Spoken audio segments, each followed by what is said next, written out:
नमस्कार मंडळी, तुमचे आपल्या यूट्यूब चॅनलवर सहर्ष स्वागत आहे. आपण ऐकत होतो कॉफी पार्टनर ही कथा मालिका. मागील भागात आपण पाहिलं की रुधिर आणि जीवा एका कॅफेमध्ये भेटले होते. जीवा दियाला घरी सोडण्याबद्दल म्हणते. आता पाहूया पुढे. भाग 11. जीवा येऊन तिच्या जागेवर बसली. दिया, बिल आणतेस? बिल भरून झाले की निघूया आपण, जीवा दियाला म्हणाली. बिल राहू दे ग, आपलंच आहे कॅफे.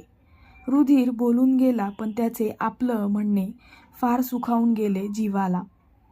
तिलासुद्धा अशीच तर सवय होती. नकळत तिच्यासमोर असे अनेक प्रसंग तरळून गेले आणि मन पुन्हा भूतकाळात हरवले.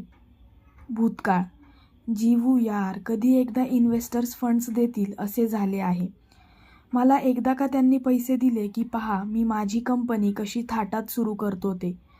ज्यांनी ज्यांनी आजवर मला कमी लेखले त्यांच्यासाठी उत्तर असेल माझे स्टार्टअप. तो उत्साहात भराभर बोलत होता. त्याने कंपनी सुरू करावी हे स्वप्न खरं तर त्या दोघांचं होतं. पदोपदी ती त्याला नवनवीन संकल्पना सुचवायची, ज्या तो इन्व्हेस्टर्सना तयार करायला वापरायचा.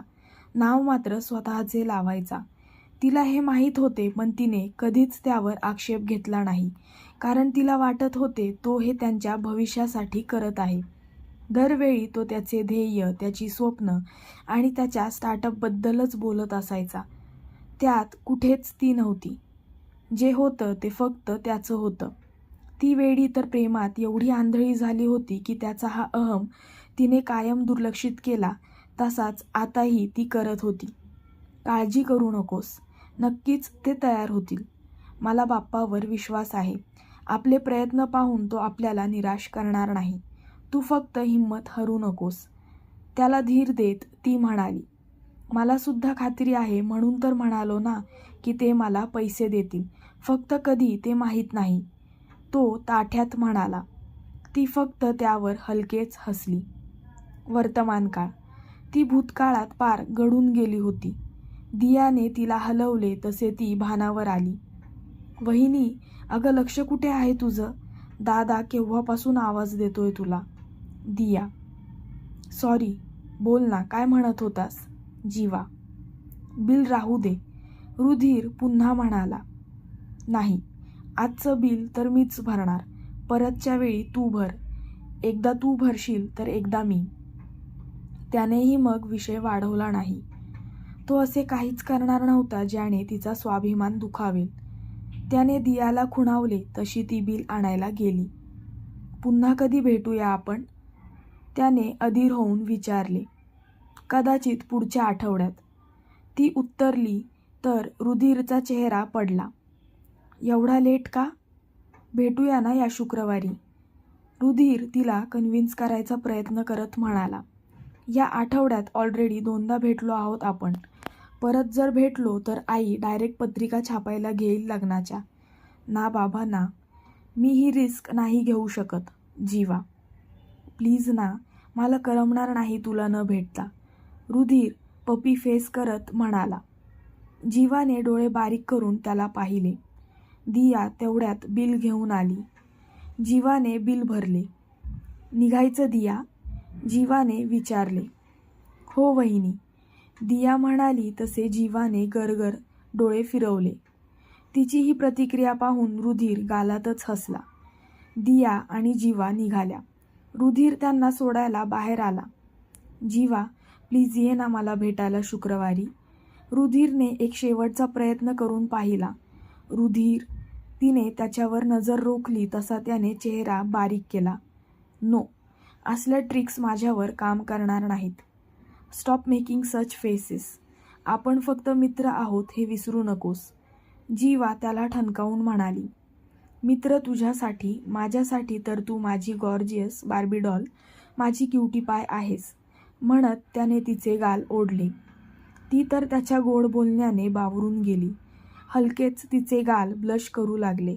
कोणत्या मुलीला स्वतःचे कौतुक आवडणार नाही? स्वतःला सावरून तिने लटका राग दाखवला, ज्यावर तो गोड हसला आणि ती त्याच्या हसण्यात हरवली. अचानक तो गंभीर झाला. त्याने तिच्याजवळ सरकून तिच्या गालावर हात ठेवला. त्याच्या स्पर्शाने ती स्तब्ध झाली. श्वास रोखून ती त्याला पाहत होती. तोही एकटक तिच्याकडे पाहत होता. त्याने इतक्या प्रेमाने तिच्या गालावर हात ठेवला होता की तिचे डोळे भरून आले. तिने तो स्पर्श, ती आपुलकी मनात साठवून घेतली. धडधडत्या काळजाने कानात प्राण आणून ती तो बोलण्याची वाट पाहू लागली. शोना, दिया जिथे राहते तो एरिया सुनसान आहे. मुलींसाठी तो मुळीच सेफ नाही. त्यामुळे तिला नीट ड्रॉप कर.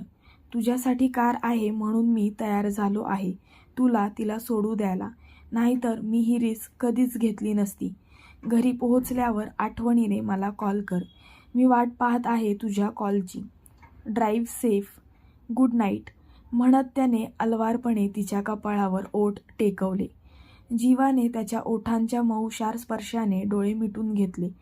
आजवर इतका हळूवार स्पर्श तिने कधीच अनुभवला नव्हता. तेही इतक्या प्रेमाने आणि काळजीने ओतप्रोत भरलेला तर नाहीच नाही. तिच्यासाठी हे जग इथेच थांबले होते. खूप स्पेशल भावना मनात जागृत झाल्या. पोटात खड्डा पडल्याचा भास तिला होऊ लागला. रुधिरच्या या छोट्या छोट्या कृती तिला त्याच्याकडे खेचायला प्रवृत्त करत होत्या.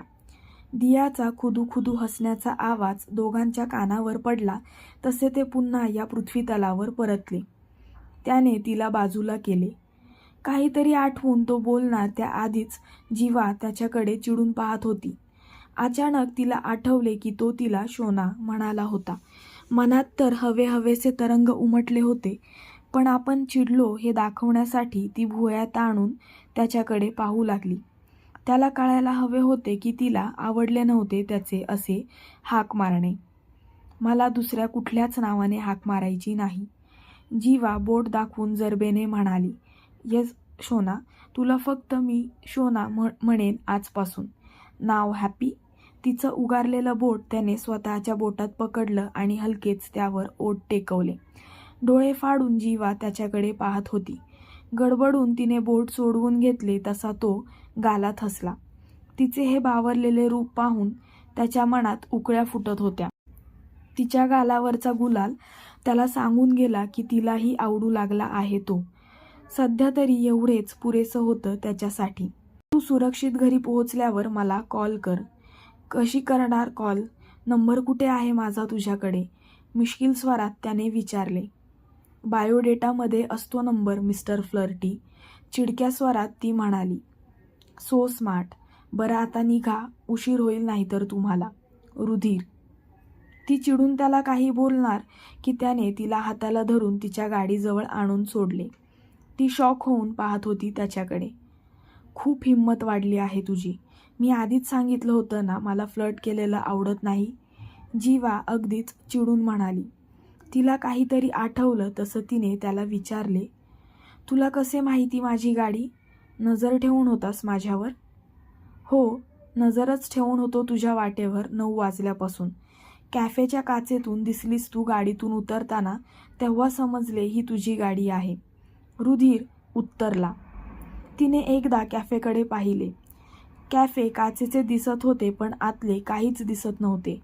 ती गोंधळून समोर पाहू लागली. आतून बाहेरचं दिसू शकतं पण बाहेरून आतलं नाही. मी पुन्हा कधीतरी तुला पूर्ण कॅफे दाखवेन पण प्लीज आता निघा तुम्ही. ऑलरेडी 11 वाजून गेले आहेत. रुधिर तिला वेळेची जाणीव करून देत म्हणाला. जीवाला सुद्धा ते पटलं. आत्ता जात आहे मी पण आज तू जे फ्लर्ट केलंस, वागला आहेस आणि बोललास ते मी कधीच विसरणार नाही. प्रत्येक गोष्टीचा बदला घेणार आहे मी. गाडीत बसता बसता जीवा म्हणाली. रुधिर नेहमीप्रमाणे गोड हसला. त्याने दियाला गाडीत बसायला खुणावले. बाय दादा. दियाने हात हलवून त्याचा निरोप घेतला. बाय. घरी पोहोचल्यावर आठवणीने कॉल कर. रुधिर. दिया गाडीत बसली. जीवाने रुधिरवर जळजळीत कटाक्ष टाकला.